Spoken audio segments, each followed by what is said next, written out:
حق اور سچ کے طالب کبھی مات نہیں کھاتے، بلکہ خدا کا فضل ان کے شامل حال رہتا ہے۔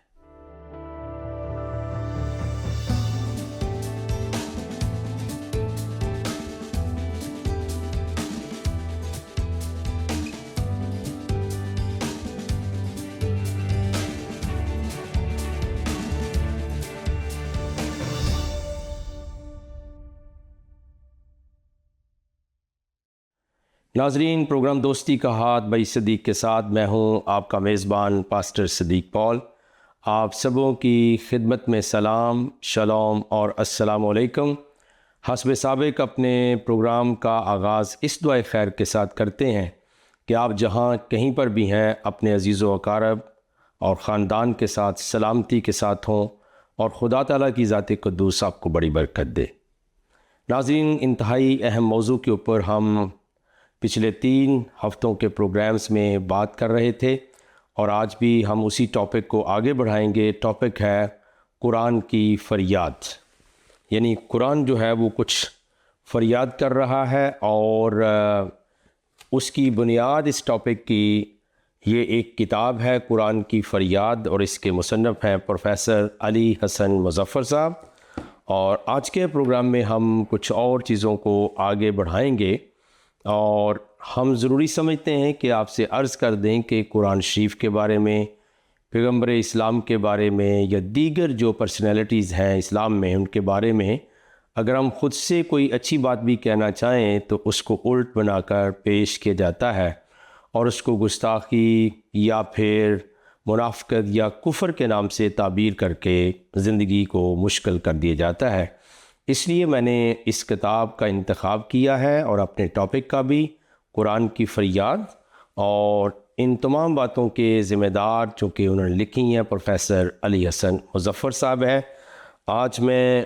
اس اپنے گفتگو کو آگے بڑھاؤں گا، اور ٹاپک کو آگے بڑھاتے ہوئے آپ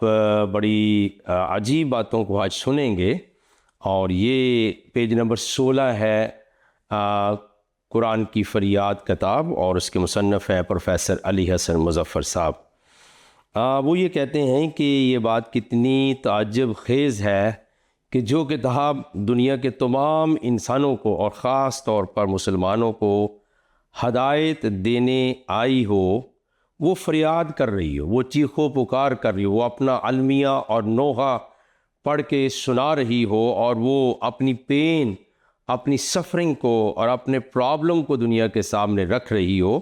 تو میں پھر دہراتا ہوں، کہتے ہیں کہ یہ بات کتنی تعجب خیز ہے کہ جو کتاب دنیا کے تمام انسانوں کو اور خاص طور پہ مسلمانوں کو ہدایت دینے پر آئی ہو، وہ فریاد کر رہی ہو کہ مجھے سمجھ کر پڑھو۔ لیکن اس کے پڑھنے والوں کو اس غلط فہمی میں ڈال دیا گیا کہ تم اسے سمجھو یا نہ سمجھو، اس کو پڑھنا بلکہ اس کی سطروں پر خالی انگلیاں ہی پھیرتے رہنا اس قدر ثواب کا کام ہے کہ دین و دنیا کی برکات سے انسان مالا مال ہو جاتا ہے۔ اور یہ میں نہیں کہہ رہا، یہ پروفیسر علی حسن مظفر صاحب قرآن کی فریاد جو کہ ہمارا ٹاپک ہے اور ان کی کتاب ہے، اس کے پیج نمبر 16 پر وہ لکھتے ہیں خود سے اپنے قلم سے۔ تو وہ کہتے ہیں کہ بعض دفعہ، اور یہ میرا بھی تجربہ ہے، مشاہدہ ہے، کیونکہ میرے بہت سارے مسلمان بہن بھائی دوست عزیز ہیں، اور بلکہ کثرت کے ساتھ وہ ہیں اور مجھ سے ملتے ہیں، اور میں ان سے ملتا ہوں، اور یہ بات میرے مشاہدہ میں آئی کہ بعض دفعہ بزرگ جو لوگ ہوتے ہیں دیہات کے اندر، ایون شہروں کے اندر بھی، وہ ہر وقت تلاوت قرآن کرتے رہتے ہیں۔ اور میں نے اپنے ایک خاص مسلمان بھائی سے سنا، اس نے کہا جی اس کے اوپر ہاتھ پھیرنا بھی برکت کا باعث ہے، اور اس کو پڑھتے رہنا انگلیوں کے ساتھ، کیونکہ لوگ پڑھے لکھے بھی نہیں ہوتے، اور اگر پڑھے لکھے ہیں تو وہ بھی جلدی میں کہتے ہیں جی ہم اتنی دفعہ اس آیت کو پڑھ لیں گے تو یہ سب کچھ ہو جائے گا۔ تو بالکل پروفیسر صاحب نے بجا فرمایا کہ ایسی جو بدسلوکی شاید کسی اور کتاب کے ساتھ نہیں ہے کہ اس کے اوپر انگلیاں رکھ کے لفظوں کو ایک ایک کر کے پڑھتے رہنا ہی جو ہے وہ بڑا ثواب ہے، اور نہ بھی پڑھا جائے، کوئی نہیں جانتا قرآن کو تو ویسے ہی اس کو کرتے رہیں تو وہ بھی ثواب کے دائرے میں آتا ہے۔ بائبل مقدس اس وقت ہمارے ساتھ موجود ہے، خدا کا کلام۔ اس کے متعلق کوئی ایسا وہم، کوئی ایسا عقیدہ کسی مسیحی مومن کا نہیں ہے۔ تو وہ کہتے ہیں کہ یہ اس کا حال ہے جی، یہ اس کی، اگر کسی وجہ سے اسے دنیا میں نشاط و ثروت نہ بھی ملے تو آخرت میں اس کو انعام و اکرام سے لاد دیا جائے گا۔ اب یہ بھی پروفیسر علی حسن مظفر صاحب کہتے ہیں کہ یہ بھی خیال ہے کہ اگر قرآن کے اوپر انگلیاں پھیر کے اور پڑھ رہے ہو یا نہیں پڑھ رہے، انگلی خالی پھیر ہو تو اس قدر ثواب ہے۔ اور پھر کہتے ہیں کہ دنیا میں اگر آپ کو مال و متاع یا برکات حاصل نہیں ہے تو آخری دنیا کے اندر یعنی آخرت میں آپ کو انعام و اکرام سے لاد دیا جائے گا۔ اس کے لیے نہ صرف قطار اندر قطار باغات، وہ کہتے ہیں باغوں کا لالچ دیا جاتا ہے، محلات ہوں گے، بلکہ وہاں حوریں بھی درجنوں کے حساب سے ان کی منتظر ہوں گی۔ یہ کہہ رہے ہیں جی پروفیسر علی حسن مظفر صاحب کہ اگر مسلمان دنیا میں کمزور ہو اور اسے کچھ بھی برکات حاصل نہیں ہے، وہ اسٹیبلش نہیں ہے، وہ اپنی ہستی کے اندر وہ تمام نعمتوں برکات سے محروم ہے جس کو دنیاوی طور پہ ہونا چاہیے، وہ کہتے ہیں کہ ملا نے ان کو ایک اور پٹی بڑھا دی ہے کہ وہاں جنامن باغات ہوں گے، نہریں بہہ رہی ہوں گی، دودھ اور شہد اور شراب کی، اور حوروں کی بارش ہو رہی ہوگی۔ جنت کے حسین مناظر ایک کتاب ہے، وہ اگر آپ مل جائے تو آپ پڑھ سکتے ہیں کہ جنتی عورتوں پر تو بارش ہوگی، اور اس کے اندر جو حور کا قصہ ہے کہ کس طرح کی حوریں ہوں گی وہ آپ پڑھیں گے تو میں آپ کو یقین کے ساتھ کہہ سکتا ہوں کہ وہ کتاب آپ اپنی حقیقی بیٹی ایون بیوی کے سامنے بھی الفاظ جو لکھے ہوئے پڑھیں گے تو شرمائے گی۔ بہرکیف یہ مناظر وہاں ہے۔ تو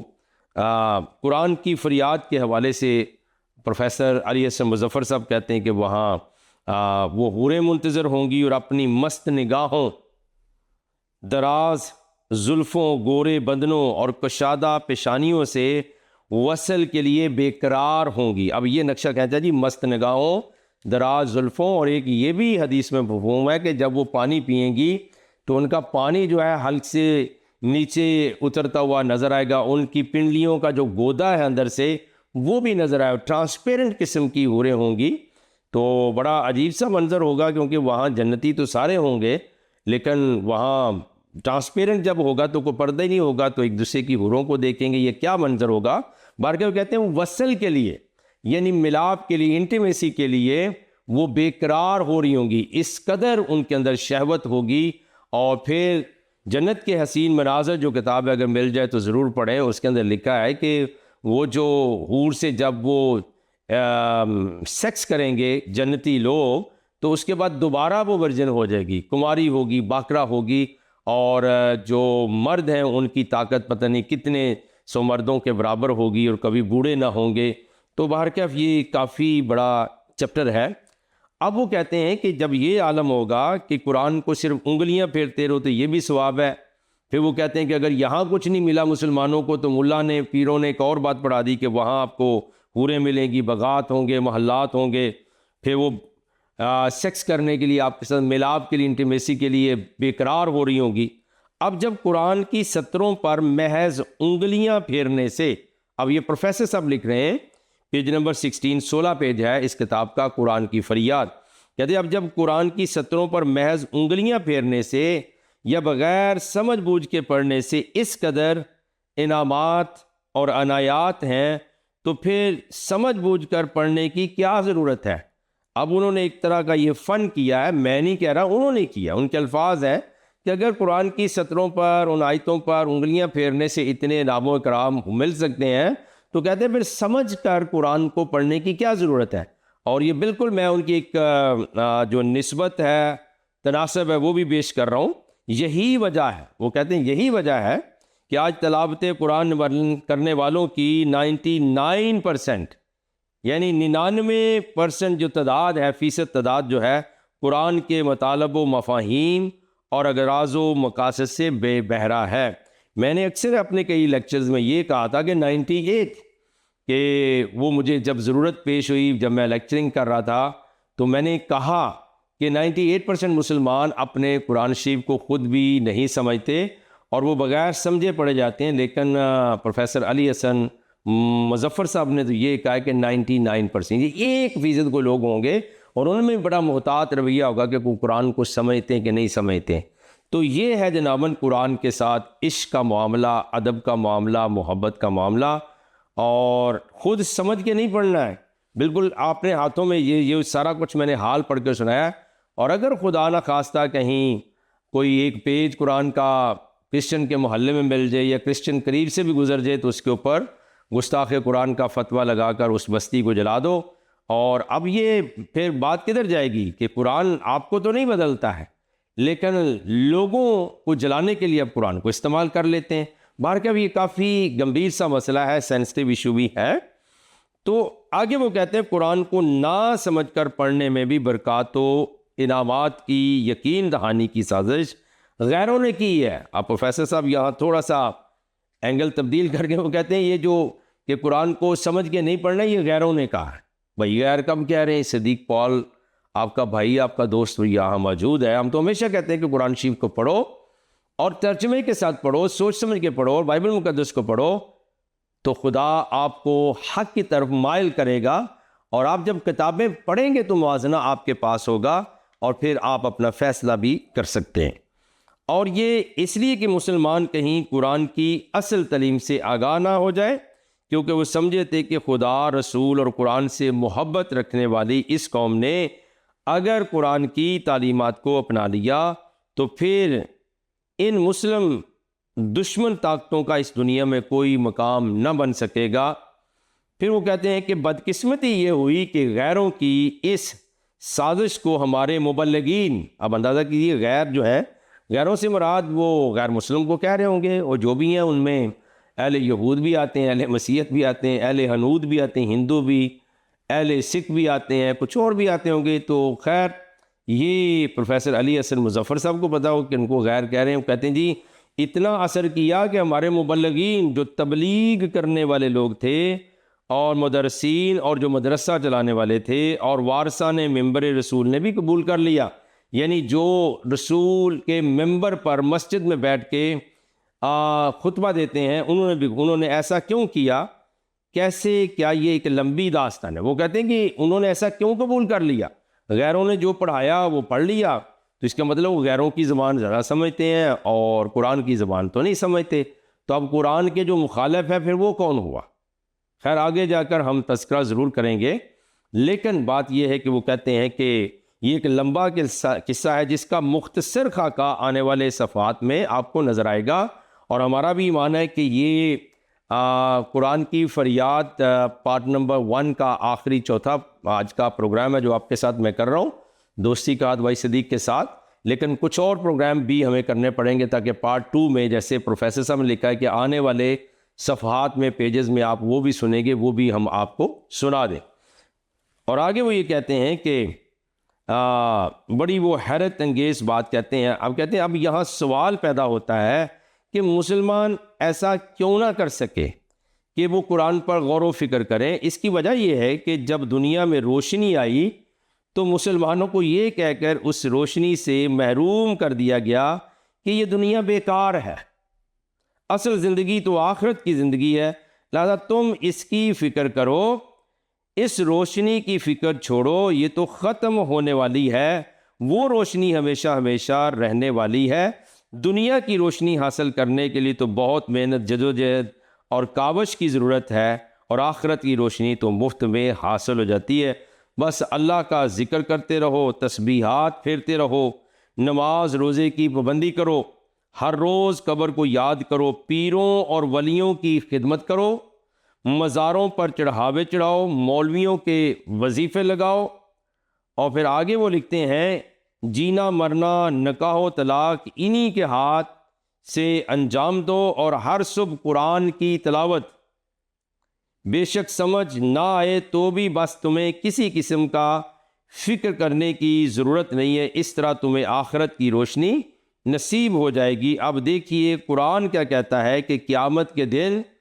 قرآن کو نہ سمجھ کر پڑھنے والوں کی آنکھوں کی روشنی بھی چھین لی جائے گی۔ یہ اقتصاب ہے ان کی کتاب سے، پیج نمبر 17 پر۔ تھوڑا سا میں ایزی کر لوں اپنے ناظرین کے لیے کہ وہ کہتے ہیں کہ جب دنیا کے اندر روشنی آئی، یعنی الیکٹریسٹی اور دیگر جو ہے ایجادات ہوئیں تو مسلمان کو کہا گیا کوئی بات نہیں، اگر ان کے گوروں کے ملک ویسٹرن اور ترقی یافتہ ملک جو ہے بقائے نور بنے ہوئے ہیں اور روشنیاں ہیں تو کوئی بات نہیں، اگر روشنی تمہیں نہ بھی ملی اس کی فکر، آخرت کی روشنی لو، آخرت میں تمہیں جو ہے سب کچھ مل جائے گا اور جنت میں سب کچھ مل جائے گا۔ یہاں بس تم یہ نہ کرو، اگر روشنی الیکٹریسٹی نہیں، دیا نہیں جل رہا، کچھ اور بھی نہیں ہے، تم کیا کرو، بس تسبیحات پھیرو، نماز پڑھو، اور تمہیں چونکہ اس دنیا سے لذت نہیں لینی۔ اور میں نے بھی کئی علماء سے سنا کہ یہ تو جی آزمائش کا جگہ ہے، مسلمان کے لیے تنگی کی جگہ ہے، آخرت میں اسے سب کچھ مل جائے گا۔ تو پروفیسر علی حسن مظفر صاحب بالکل رائٹ لکھ رہے ہیں کہ ایسا عقیدہ مسلمانوں کے اندر مولویوں پیروں نے، اور پھر انہوں نے کہا جی یہ سب نے مل کے کام کیا کہ تم بجائے ان ترقی کی چیزوں کی طرف بڑھنے کے لیے نماز روزے، قبروں کو یاد کرو، پیروں ولیوں کی خدمت کرو، مزاروں کے اوپر چڑھاوے چڑھاؤ، مولویوں کے وظیفے لگاؤ، اور بس قرآن کی ہر صبح تلاوت کرو۔ اس کا کوئی فائدہ نہیں ان روشنیوں کا، ترقیوں کا، آخرت میں تمہیں سب کچھ ملے گا۔ تو وہ کہتے ہیں قیامت کے دن اندھا کون ہوگا؟ اللہ فرماتا ہے جو شخص میری نصیحت سے منہ پھیر لے گا اس کی زندگی تنگ ہو جائے گی، اور قیامت کو ہم اسے اندھا کر کے اٹھائیں گے۔ وہ کہے گا کہ میرے پروردگار تو نے مجھے اندھا کر کے کیوں اٹھایا؟ میں تو دیکھتا بالتا تھا۔ اللہ فرمائے گا ایسا ہی چاہیے تھا، تیرے پاس میری آیتیں آئیں، جس طرح تو نے ان کو نظر انداز کیا اسی طرح آج ہم تمہیں نظر انداز کریں گے۔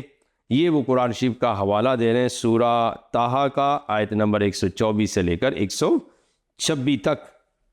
ایک اور میں ان کا حوالہ پڑھ دوں، کہتے ہیں سورہ مزمل کی پوری عبارت اس طرح ہے، اے کملی اوڑھنے والے رات کو قیام کیجیے، آدھی رات یا اس سے کچھ کم یا کچھ زیادہ، اور قیام کے دوران قرآن مجید کو ٹھہر ٹھہر کر پڑھیے۔ تو اب یہ جو بات ہے یہ مسلمانوں پر صادق آتی ہے کہ وہ اندھے ہو کر اٹھائے جائیں گے، کیونکہ پروفیسر صاحب نے اپنی کتاب کے اندر ان کی پرسنٹیج بتا دی ہے، اور وہ کہتے ہیں کہ آج تلاوت قرآن کرنے والوں کی 99% تعداد جو ہے وہ قرآن کے معنی، مفہوم، مطلب اور غرض کو اور مقصد کو نہیں سمجھتے، وہ بے بہرم وہ صرف تلاوت کرتے ہیں۔ تو پھر خود اپنے ہی دام میں خود سے یاد آ گیا، ہم تو نہیں کہیں گے، لیکن مسلمان بہن بھائی اگر یہ میرا پروگرام سن رہے ہیں تو پروفیسر علی حسن مظفر صاحب کہتے ہیں کہ 99% ان کو کوئی قرآن کی سمجھ نہیں آتا، یہ اندھے ہو کر اٹھائے جائیں گے۔ اور ایک وہ روایت کرتے ہیں پیج نمبر 18 پر، وہ کہتے ہیں ابو ذر روایت کرتے ہیں کہ میں نے رسول اللہ کو یہ فرماتے سنا، اے ابو ذر تو اگر صبح اٹھتے ہی قرآن مجید کی ایک آیت سیکھ لے تو وہ 100 نفل پڑھنے سے زیادہ بہتر ہے، مگر ہمارے ہاں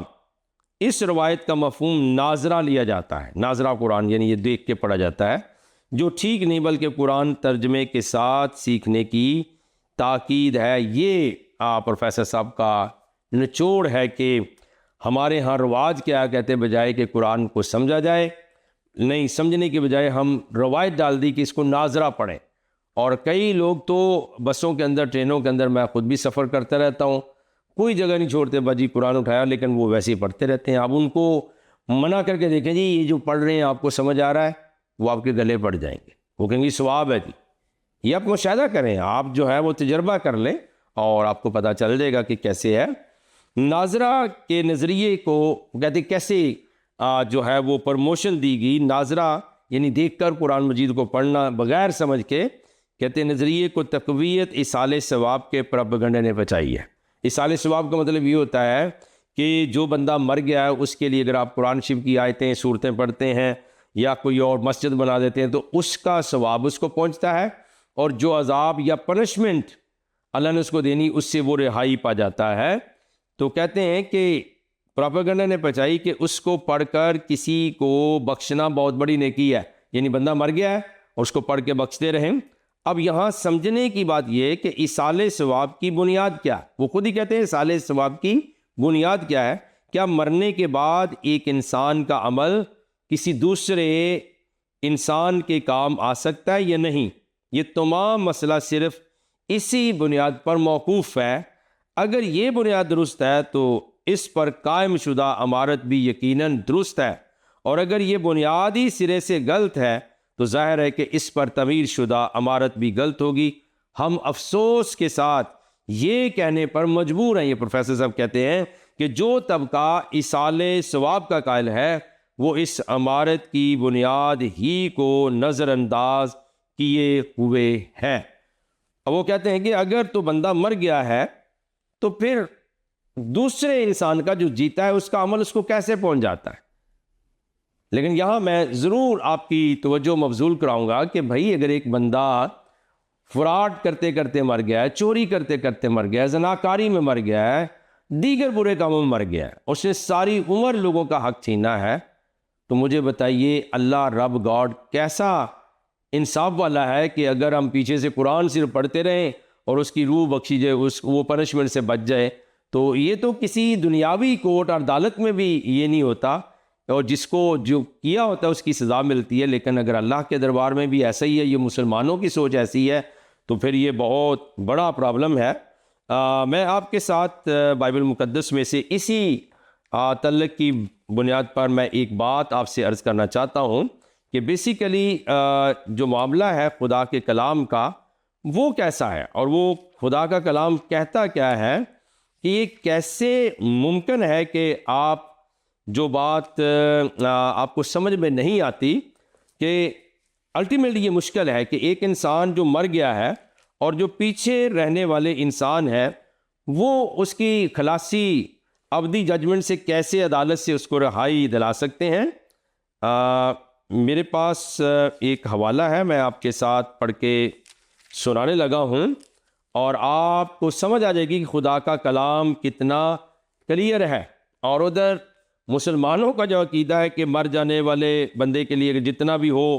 آپ جناب قرآن پڑھتے رہیں یا اور کام کریں تو اس کا چھٹکارا خلاصی مل جائے گی، وہ بچ جائے گا۔ اور پھر وہی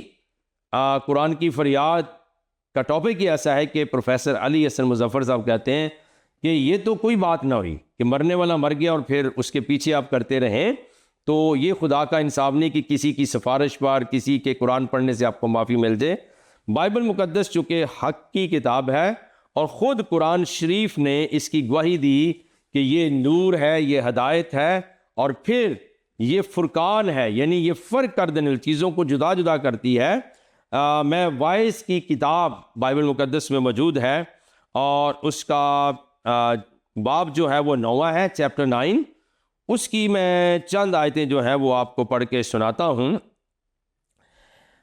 بلکہ 10ویں آیت ہے، 9ویں باب کی 10ویں آیت لکھا، جو کام تیرا ہاتھ کرنے کو پائے اسے مقدور بر کر، کیونکہ پاتال میں جہاں تو جاتا ہے نہ کام ہے، نہ منصوبہ، نہ علم، نہ حکمت۔ یاد رکھیے کہ وہاں کچھ نہیں پتہ چلتا، لیکن آپ کو پتہ ہے کہ ہمارے جو مسلمان بہن بھائی ہیں ان کا یہ عقیدہ ہے کہ نہیں، قبروں والے سنتے ہیں اور پھر آپ کی مدد بھی بلکہ کرتے ہیں۔ بریلوی جو مسلک کے سنی بریلوی لوگ ہیں وہ تو کہتے ہیں کہ استغاثہ کیا جا سکتا ہے، آپ اس سے مدد مانگ سکتے ہیں اور وہ آپ کی مدد کرتے ہیں۔ تو یہ اندازہ کیجئے کہ پروفیسر صاحب نے قرآن کی فریاد کو اجاگر کیا ہے کہ قرآن کے ساتھ یہ حشر ہے کہ جب اس کے اندر اس طرح کی باتیں نہیں لکھتے کیوں مالتے ہیں؟ پھر لکھا ہے کہ